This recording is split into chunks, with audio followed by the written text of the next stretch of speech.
It's a turkey gobbler. It's the best $3 I've ever spent. All right. We're talking to you, turkeys. No, you shouldn't insult your audience. We're talking about what the hell is a go-to-market engineer, but more importantly, how do you take value at scale and deliver it to people? And I've talked a lot about this in pieces, but what I'm going to do today is I'm going to paint you the reality of how most people are thinking, why they get in trouble, and then I'm going to paint the blueprint way to you. How we think about this, how we do. Here's how we do.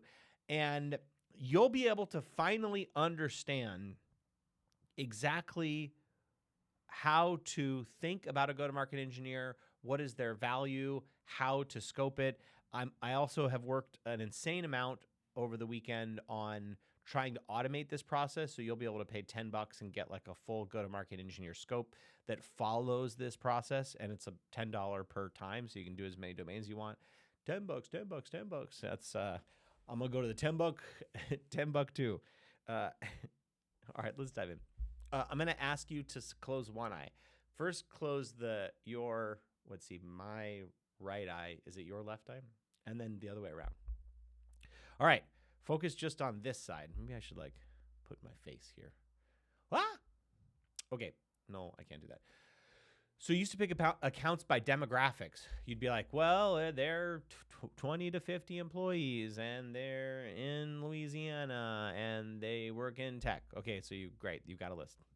Then used to one vendor to enrich contacts. Let's go get their email. Let's get their phone number. So we've got accounts and contact information now. Then we would write messages per persona. So we would say, well, VPs of marketing need leads. So we should write messages about how we can get them leads. Great, we're all ready. Now you would say to your SDRs, now make it a little bit more relevant to Jordan about how we can get them leads and say something about his glasses or his fantastic smile or the way that his beard is so perfectly coiffed every time or how he dresses to match his background, something that's really great, right? Something that really just, when I read that, I'm like, that person has eyes. And then blast that thing. So outreach, like just MQL it, hit it everywhere, like turn up the volume. It's not working anymore. But the question is, what do we do instead? Well, I'll tell you what we do instead. You pick a segment. Horizontal SaaS is really deeply doomed in this regard because they have the hardest time. Now, if you have built great company strategy or if you're in vertical SaaS, this becomes easier. That segment is it's easier to define. All right. But why does that matter, Jordan? Because you can find bespoke data on the web to define that segment. So one of my customers, their value prop is they have a better converting form. I can't go to everyone and say, we've got a better converting form. Your forms suck. Probably. I don't know if they suck. But turns out you can find the form online. You can take a screenshot of it. You can dump it into a large language model, and you can dissect specifically, is this form relevant to them, and how bad is it based on the data that we have, right? Oh, well, we got a message.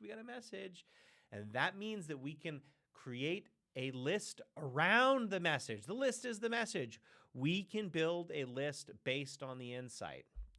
Watch with me here. Your Data Plus segment writes the message for you.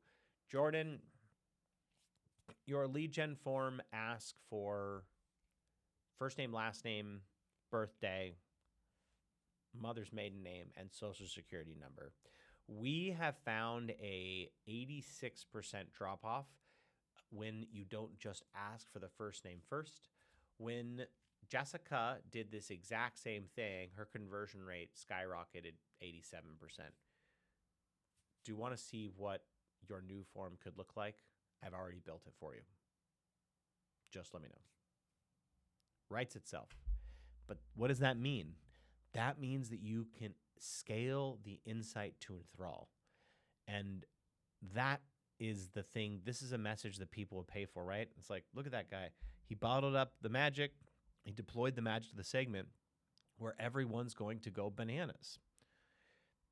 And the GTM engineer is the person that is going to architect through the system to be able to monitor the segment, score the segment, deploy the list, and then enrich it with the message, and then deploy and organize that message by channel.